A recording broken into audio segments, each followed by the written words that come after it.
Hey guys, it's that one Apple Guy back at it again with another video. And today we're going to be taking a look at the Samsung Galaxy A54 5G in 2025. Now this device was released on March 15th of 2023. So it's making this device a little over 2 years old. So not too old, but it is a mid-range phone after all. So it is a little bit on the older side for a mid-range. The build is actually very nice. We have a glass back here with our triple camera setup with some nice rings around it.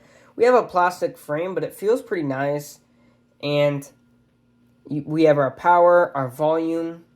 Up top, we have our SIM card and our micro SD card, as well as a mic. To the left, we have nothing. And towards the bottom, we have a mic, USB-C port, which charges at 25 watts, another mic, and a speaker, one out of two dual speakers. And up front, we're going to be getting a 6.4-inch 1080p OLED 120Hz display, which is actually really nice. This display is really nice. It produces some really good colors here. 120Hz is real nice. It's just a real nice screen. It's 1080p, so it's pretty sharp, and everything feels smooth. Now, the bezels are a little bit on the thicker side with an 82.9 screen-to-body ratio, but they're not terrible. But newer mid-range phones, you'd find some thinner bezels. But it's a pretty good screen. It does have Gorilla Glass 5, so it's very durable. Usually you don't see Gorilla Glass 5 on these mid-range phones. Usually you see something like Gorilla Glass 3. And it does peak at 1,000 nits, so you are getting 1,000 nits, which is really nice. And also it does have this in-screen fingerprint, which is an optical, not an ultrasonic. But it's still pretty reliable and fast. Let's do that a couple more times. I'm going to do it a little bit off. No reading, no reading, no reading. You have to be like right on, which is kind of a little bit weird. Device released on Android 13 and it's now on Android 15, and it's supposed to be getting 4 years of software updates. So we're going to be getting up to One UI 9 on this device. So right now we're on One UI 7. So we're not getting too much support on this guy. You can see we're not getting too much support. I wish it would have got like the new 6 years of updates, which is coming out on some of these newer phones. But yeah, it's still fine. It's running the latest version. It's super quick on One UI 7. It's smooth. It's very nice to maneuver. Also, let's pause the video real quick. Should I sell my iPhone SE 2nd Gen, which I have 2 more of? Or, where did it go? Where did I put it? Or my Galaxy A15 5G, which I have 3 more of. So, iPhone SE or Galaxy A15. Please leave it in the comments. I want to know as soon as possible, just so I can sell one of these, because I'm going to get the new A16 with it. Even though I already have one, I'm going to get the free Straight Talk deal and get a video out of that. So just let me know which phone. Anyways, the processor on this guy is going to be an Exynos 1380 processor, the 5nm chip. It's also coupled with 6 GB of RAM and 128 gigs of storage, but that can also be upgraded to, let's see here, 8 gigs of RAM, 128, 6 gigs of RAM, 256, or 8 gigs, 256. So there's a couple different configurations for this phone, but I have the base model with 128 gigabytes of storage and 6 gigabytes of RAM. It's fine. 128 is plenty of storage just because you have the micro SD card slot.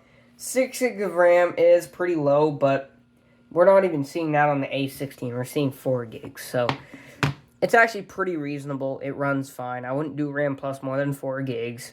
And it just runs pretty smooth overall. And the processor is really good also. We're seeing the same processor on the Samsung Galaxy A35, which has some debris on it. This is a really nice phone also. I just don't use it enough. Basically the same thing as the A54. Just with a larger screen and stuff like that. But this has the same exact chipset, RAM, and storage and all. Also, the new Samsung Galaxy A26, which I don't have, and I'm probably not going to get because Straight Talk's charging way too much. That also has it, but that has, the older style screen, a side fingerprint, and yeah, not the greatest specs in the world. Here's the Geekbench score, 1009 over 2823. We're just breaking the ice over 1000 here. Now, if we look at my Galaxy A35, not breaking 1000 on this, but that was on a older version of One UI 7, so maybe if I security update it will break 1000, but they're both pretty much the same speed, but I feel like the A54 is a bit smoother, but that could be just because I set it up not too long ago, so yeah, could be that.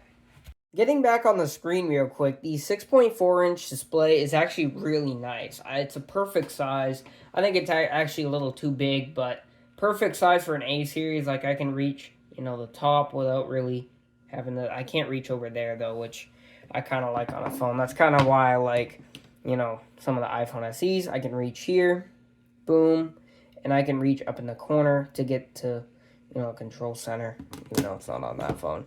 Even something like, my iPhone 15, I can reach pretty good. I can reach down here, and let's see, if I take my wallet off, I cannot reach. I kind of have to maneuver my hand here and then reach, but it's still pretty easy, and still, I could do it at this position with the left pretty comfortably, so that's kind of cool. This phone also has IP67 dust and water resistance, which is really nice to have on a mid-range phone, especially one that's a couple years old. Just a nice add-on for, this price range. The cameras here, we are getting a 50 megapixel main camera, a 12 megapixel ultra wide, and a 5 megapixel macro. Now, the macro doesn't really do much, but it's there. The main camera does have optical image stabilization, while the ultra wide does not. And up front, we have a 32 megapixel camera. Let's go over the camera app. Okay, so launching up the camera app here on the A54. As you can see, you're getting your normal modes here, 0.5, 1x, 2x, 4x, and the max zoom you can go on the A54 is 10 times zoom. If we go back to 1x and try to go to the ultra wide, we cannot go in between the ultra wide. What does that mean? Let's say I grab a flagship phone here, and I try to go to the ultra wide. You can see I have 0.8, 0.7, 0.6. All these in-betweens of the ultra wide, well, you don't get that on here. So you don't get that nice, precise, ultra wide, unfortunately.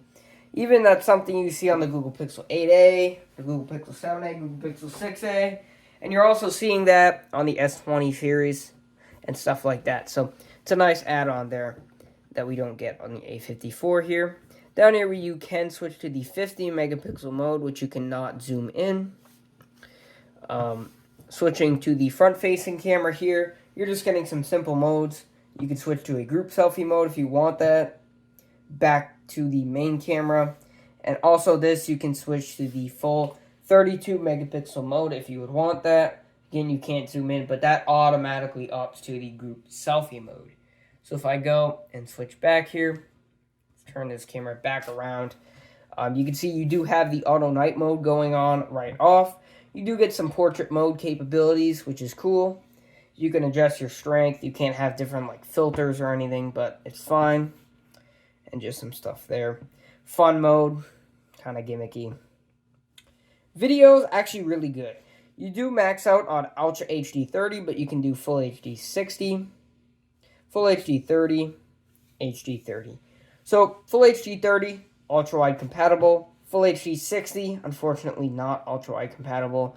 But Ultra HD 30 is ultra-wide compatible, which is really good.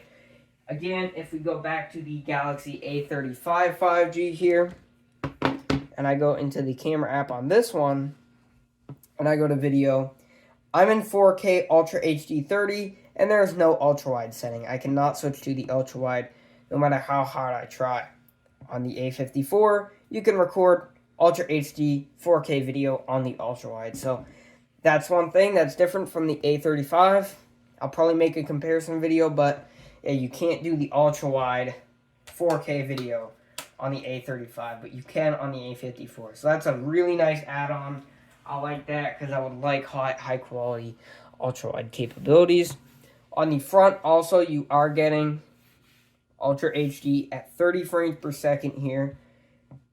Cannot zoom in, unfortunately. Full HD 30. Cannot zoom in. So, basically, you're losing nothing going with the ultra-wide. I'm in the Ultra HD for the front-facing camera. You get some modes down here. You do get super steady at full HD 30. And then some extra added features are Pro video, single take, night, food, panorama, macro, super slow-mo, slow motion, and hyperlapse. So you are getting some pretty nice add-ons on the A54 that kind of make it feel like a flagship. Great. Unfortunately, there is no wireless charging on this, but again, you do have that 25-watt wired charging, which is going to charge this 5,000 milliamp hour battery pretty quick. The battery life is really good. There's no way to check the battery health, but yeah. All right, here are some photo and video samples through that camera.